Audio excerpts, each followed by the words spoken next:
പെരുമാനി നഗരത്തിൻ്റെ ചരിത്രം പറഞ്ഞുകൊണ്ടാണ് സിനിമ തുടങ്ങുന്നത്. വളരെ പണ്ട് പെരുമാനി നഗരത്തിൽ കിച്ചിലി എന്നു പേരുള്ള ഒരു പെരുങ്കള്ളൻ ഉണ്ടായിരുന്നു. കിച്ചിലിയുടെ ശല്യം സഹിക്കാൻ വയ്യാതെ നാട്ടുകാർ കിച്ചിലിയെ പിടിച്ച് നാടുകടത്തും. പെരുമാനിയോടുള്ള പക കാരണം കിച്ചിലി പുറംനാട്ടിൽ പോയി ഒടിവിദ്യ പഠിച്ച് പ്രതികാരം ചെയ്യാൻ വേണ്ടി രാത്രിയിൽ പെരുമാനിയിലേക്ക് ഒളിച്ചു വരും. നേരം വെളുത്തപ്പോൾ കിച്ചിലി പെരുമാനിയെ തല തിരിച്ചു വെച്ചിട്ടുണ്ടാവും. എലിക്ക് പൂച്ചൻ്റെ തല, പൂച്ചയ്ക്ക് എലിൻ്റെ തല, പശുവിന് ആടിൻ്റെ, ആടിന് പശുവിൻ്റെ തല. അമ്പലത്തിൻ്റെ സ്ഥാനത്ത് പള്ളിയും പള്ളിയുടെ സ്ഥാനത്ത് അമ്പലവും. ചർച്ച ചെയ്ത് പെരുമാനിക്കാർ ഇതിനൊരു പരിഹാരം കാണും. അമ്പലത്തിൽ നിസ്കരിക്കാനും പള്ളിയിൽ പൂജ ചെയ്യാനും. പക്ഷേ ആടിൻ്റെ തല കിട്ടിയ പശുവിന് ആ ചെറിയ തല കൊണ്ട് എത്ര തിന്നിട്ടും മതിയായില്ല. ആടിനാണെങ്കിൽ പശുവിൻ്റെ തല താങ്ങാനും പറ്റണില്ല. അങ്ങനെ ഇരിക്കെ പെരുമാനിയിൽ കിച്ചിലി ഒരു നോട്ടീസ് ചെയ്തു. 4-ാം നാൾ ഉസ്താദിൻ്റെ തല പൂജാരിക്കും, പൂജാരിയുടെ തല ഉസ്താദിനും. ഇത് കണ്ടിട്ട് ആളുകൾ പേടിച്ച് പ്രാർത്ഥിക്കാൻ തുടങ്ങി. അപ്പോൾ പെരുമാനി നദിയിലൂടെ ആമപ്പുറത്തിരുന്നു കൊണ്ട് കയ്യിലൊരു കിണ്ടിയും തൂക്കിപ്പിടിച്ച് ഒരു തങ്ങൾ വരും. പെരുമാനിക്കാർ അവരുടെ പ്രശ്നങ്ങൾ തങ്ങളോട് പറയും. എല്ലാം കേട്ട തങ്ങൾ പുഴയിലെ വെള്ളം കുടിച്ച് വറ്റിക്കും. അപ്പോൾ പുഴയുടെ അടിയിൽ കിച്ചിലി ഒളിച്ചിരിക്കുന്ന മാളം കാണാം. തങ്ങൾ അരയിൽ കെട്ടിയ ചരട് മാളത്തിലേക്ക് എറിഞ്ഞ് കിച്ചിലിയെ പുറത്തേക്ക് എടുക്കും. തങ്ങൾ വായിലെ വെള്ളം മുഴുവൻ കിച്ചിലിയുടെ മേലേക്ക് തുപ്പും.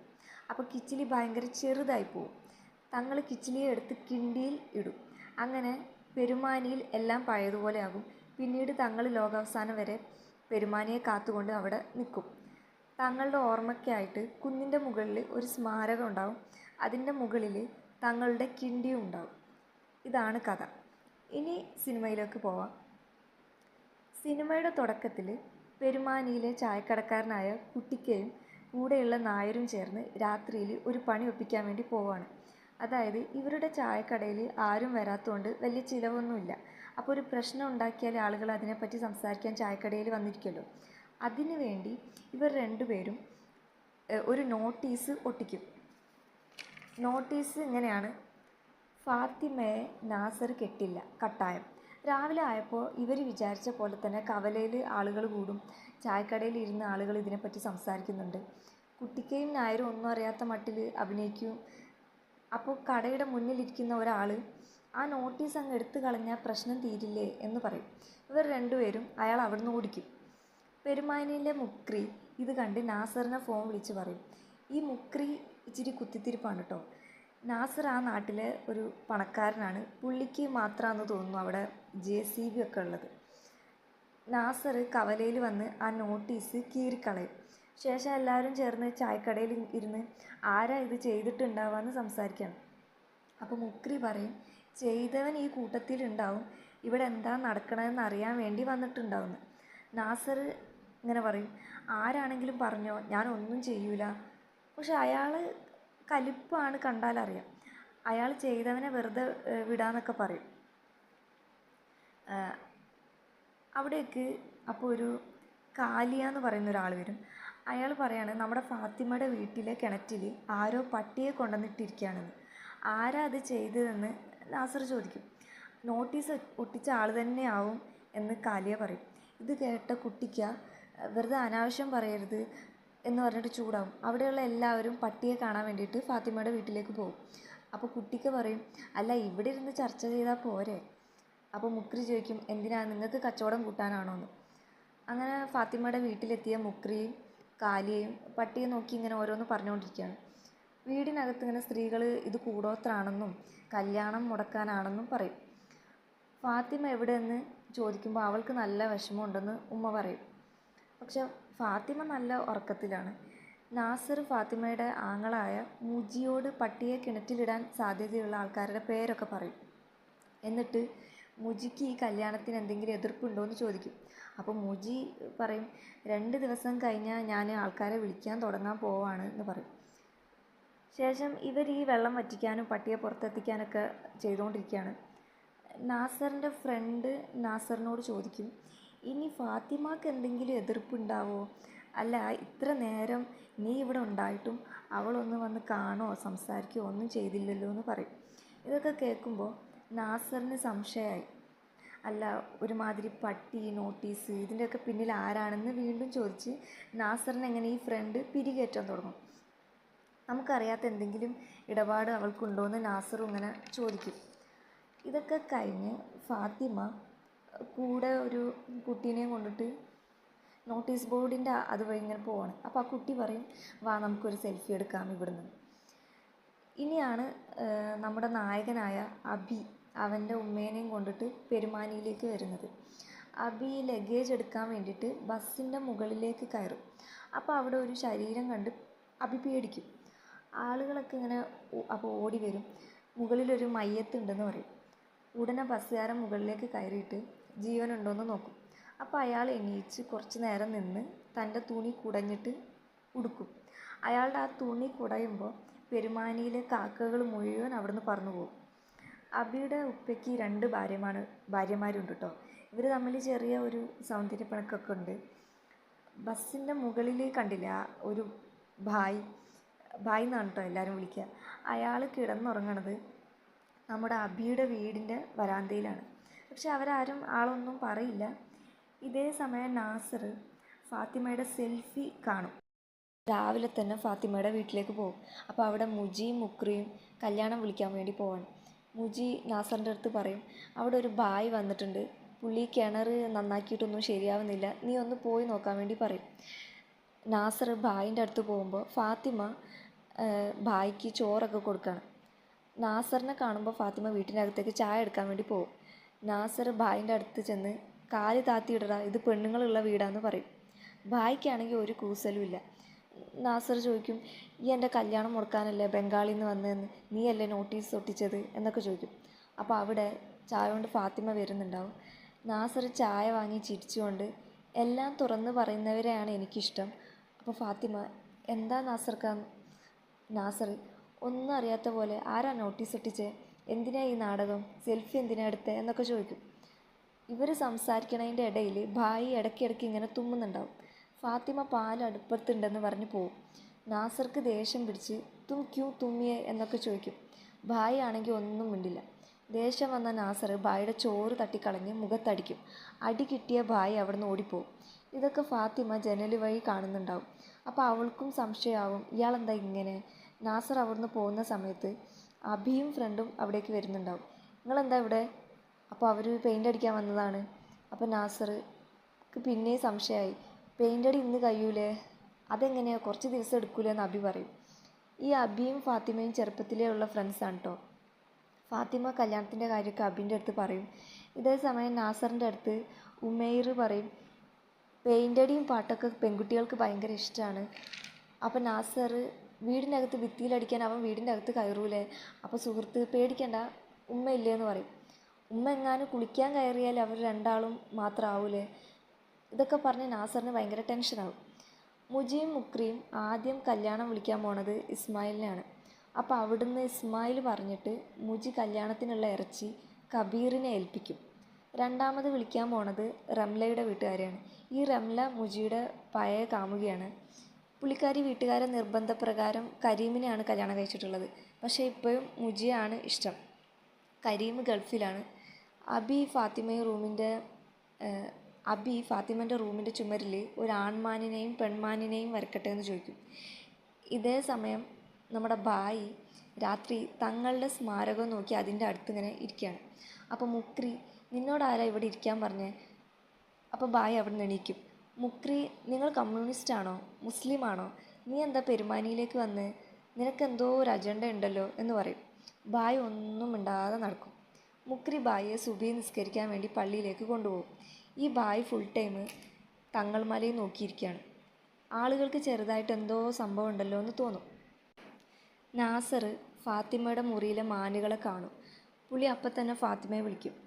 ഫാത്തിമ വന്ന് വാതിലിൻ്റെ അടുത്ത് തന്നെ നിൽക്കുകയാണ്. അപ്പോൾ നാസർ ഇങ്ങോട്ട് വാന്ന് വിളിക്കും.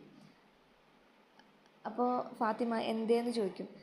എൻ്റെ അടുത്ത് വരണ്ടാന്ന് പുതിയ ആരെങ്കിലും പറഞ്ഞോന്ന് നാസർ. പുതിയ ആര്? പെയിൻ്റടിയൊക്കെ കയ്യാറായല്ലോ, നിനക്ക് എന്തെങ്കിലും വിമ്മിഷ്ടമുണ്ടോ എന്ന് നാസർ ചോദിക്കും. എനിക്ക് എന്ത് വിമ്മിഷ്ടമെന്ന് ഫാത്തിമ.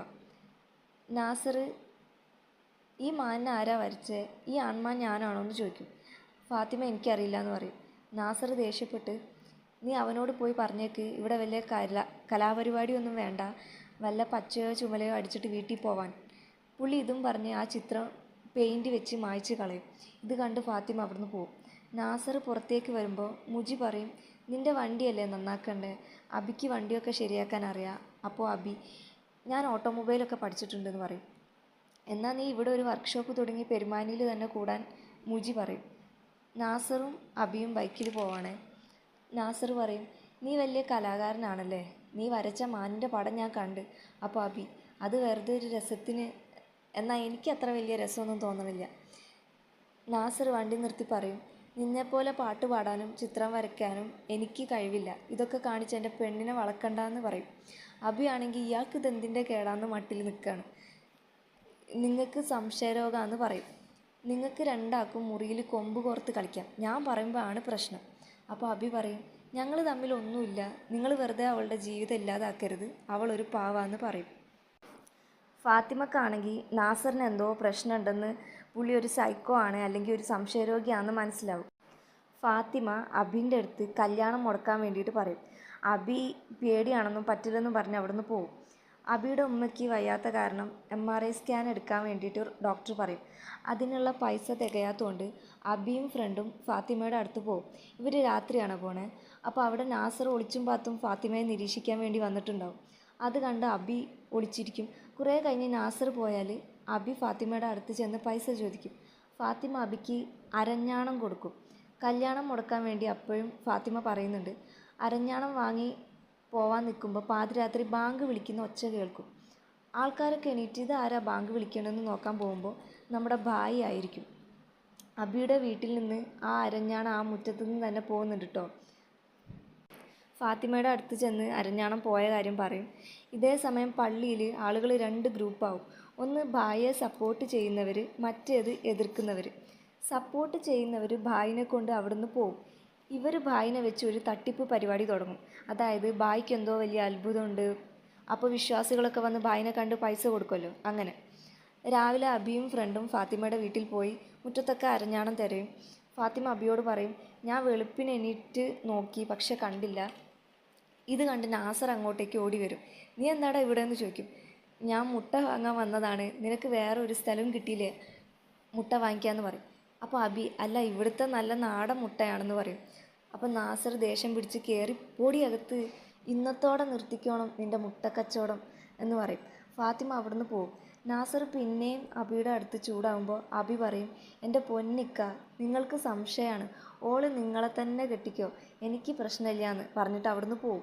അപ്പോൾ ഉമേർ, ഇക്ക നിങ്ങൾക്ക് അവൻ പറഞ്ഞ പോയിൻ്റ് മനസ്സിലായോ, അവന് കല്യാണം കഴിക്കണ്ട, അവൻ ചവച്ച് തുപ്പിയ എന്ന് പറയുമ്പോൾ തന്നെ നാസർ തടയും. എന്നിട്ട് അവനോട് അബിയുടെ വീട്ടിൽ കാവലി നിൽക്കാൻ പറയും. ഞാൻ ഇവിടെ നിൽക്കാമെന്ന് പറയും. ഇതേ സമയം സ്കാൻ ചെയ്യാനുള്ള പൈസക്ക് അവൻ്റെ ഇളവിമ്മ തന്നെ കൊടുക്കുന്നുണ്ട്. ഭായിയെ വെച്ചുള്ള സിദ്ധനാണെന്ന് പറഞ്ഞുള്ള കച്ചവടം പൊടി ഓടിക്കുന്നുണ്ടാവും. ഭായി കാരണം ബാക്കിയുള്ള ജ്യോതിഷന്മാർക്കും ഉസ്താദന്മാരുടെ അടുത്തൊന്നും ആരും പോവാതെയായി. കാലിയ ഒരു ദിവസം രാത്രിയിൽ റംലുവിൻ്റെ വീടിൻ്റെ അടുത്തുകൂടി പോകുമ്പോൾ സുഹൃതൻ റംലയുടെ വീട്ടിലേക്ക് പോകുന്നത് കാണും. കുറേ നേരമായിട്ടും കാണാത്തത് കാരണം ഇവർക്ക് സംശയമായി. ഇത് ചെന്ന് ഭായിയെ സപ്പോർട്ട് ചെയ്യുന്നവരോട് പറയും. ഇവർ പ്രശ്നം ഉണ്ടാക്കാൻ വേണ്ടിയിട്ട് ഭായിൻ്റെ പേരിൽ ഒരു നോട്ടീസ് ഒട്ടിക്കും. റംലുവിൻ്റെ വീട്ടിൽ സുഹൃതൻ്റെ വിളയാട്ടം, വിനയത്തോടെ ഭായ്. ആൾക്കാർ പിന്നെയും ചായക്കടയിൽ ചർച്ച ചെയ്യാൻ തുടങ്ങി. മലയാളം അറിയാത്ത ഭായ് എങ്ങനെ ഇത് എഴുതുന്നു ഒരു കൂട്ടർക്ക് സംശയം. അപ്പോൾ കാലിയ പറയും, ആംഗ്യം കാണിച്ചതാണ്.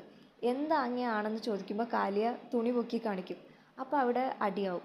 മുക്രി റംലുവിൻ്റെ കാര്യം വിളിച്ച് കരീമിനോട് പറയും. കരീം റംലയെ വിളിച്ച് കുറേ തെറി വിളിച്ച് കല്യാണബന്ധം വേണ്ടെന്ന് പറയും. റംലയ്ക്കാണെങ്കിൽ ഇത് കേട്ട് ഭയങ്കര സന്തോഷം. ഇതേ സമയം ആൾക്കാർ ഇത് തെളിയിക്കാൻ വേണ്ടി റംലുവിൻ്റെ വീട്ടിൽ പോകും. അപ്പോൾ അവിടെ റംലു ഉണ്ടാവില്ല.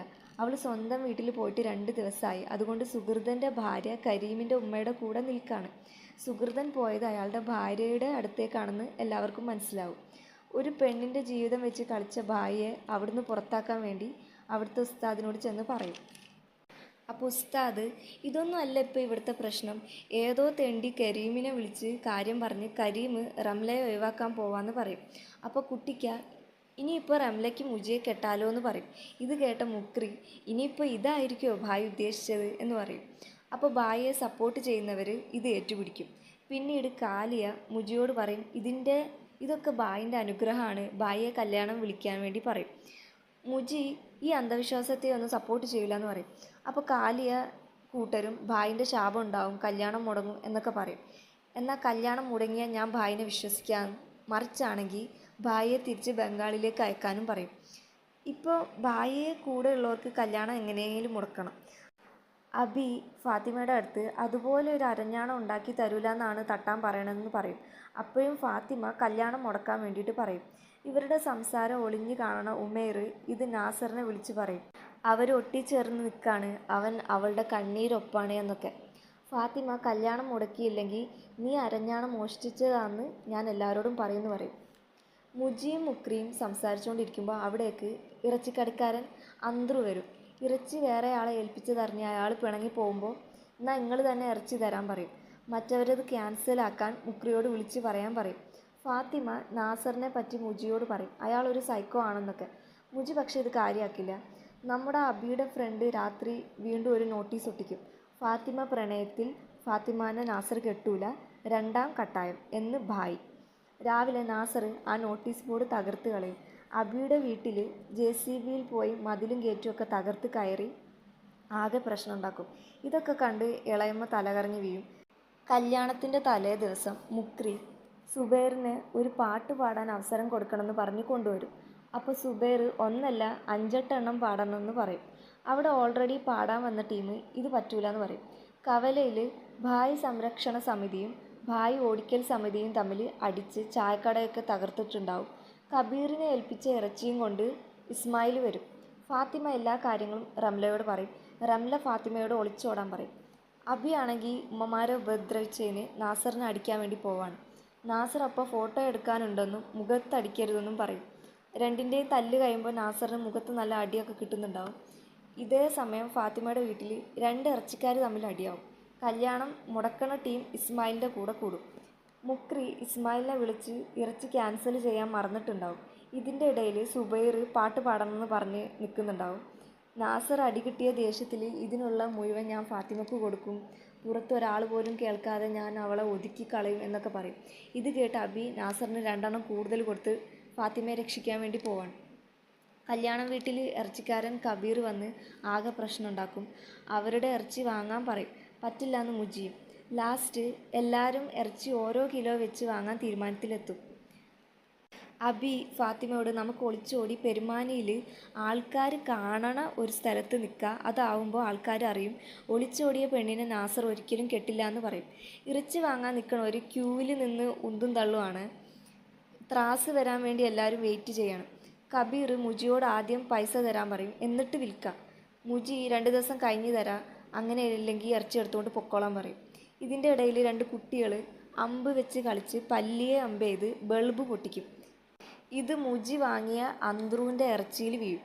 ബൾബ് വീണ ഇറച്ചി പിന്നെ എടുക്കാൻ പറ്റൂലല്ലോ. മുജി കബീറിൻ്റെ ഇറച്ചി ഞാൻ വാങ്ങാമെന്ന് പറയും. കബീർ ആദ്യം തരൂല എന്ന് പറഞ്ഞെങ്കിലും പിന്നെ കൊടുക്കും. ഇതിൻ്റെ ഇടയിൽ ഫാത്തിമ അബിയുടെ കൂടെ പോയിട്ടുണ്ടാവും. ഇതറിഞ്ഞ് നാസർ അങ്ങോട്ട് വരും. കണ്ടവൻ്റെ കൂടെ ഒളിച്ചോടിയവളെ എനിക്ക് വേണ്ടാന്ന് പറയും.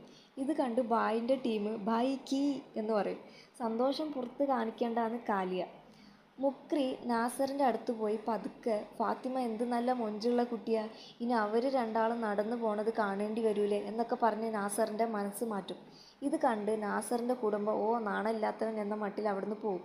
ഇതേ സമയം അബിയും ഫാത്തിമയും ആരും വരണില്ലല്ലോ എന്ന് പറഞ്ഞ് ആൾക്കാരെ കാത്തിരിക്കുന്നുണ്ടാവും. ഫാത്തിമ ഇതിൻ്റെ ഇടയ്ക്ക് ഞാൻ കാത്തിരുന്ന എന്നെ കെട്ടോ എന്നൊക്കെ ചോദിക്കും. അപ്പോൾ അബിക്കും സമ്മതമാണ്.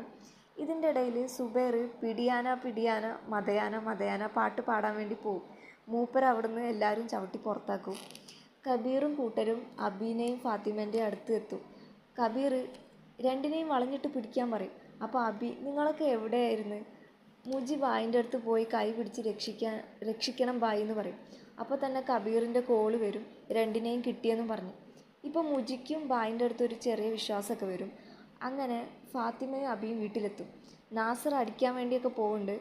ഉസ്താദ് നാസറിനോട് ഇനി ഇതിൻ്റെ പേരിൽ ഫാത്തിമയെ ഉപദ്രവിക്കരുതെന്നും അബിയോട് വീട്ടിൽ പോകാനും പറയും. അപ്പോൾ കബീറിൻ്റെ കൂടെയുള്ള റൂബി അപ്പോൾ ഫാത്തിമയുടെ സമ്മതം വേണ്ടേ എന്ന് ചോദിക്കും.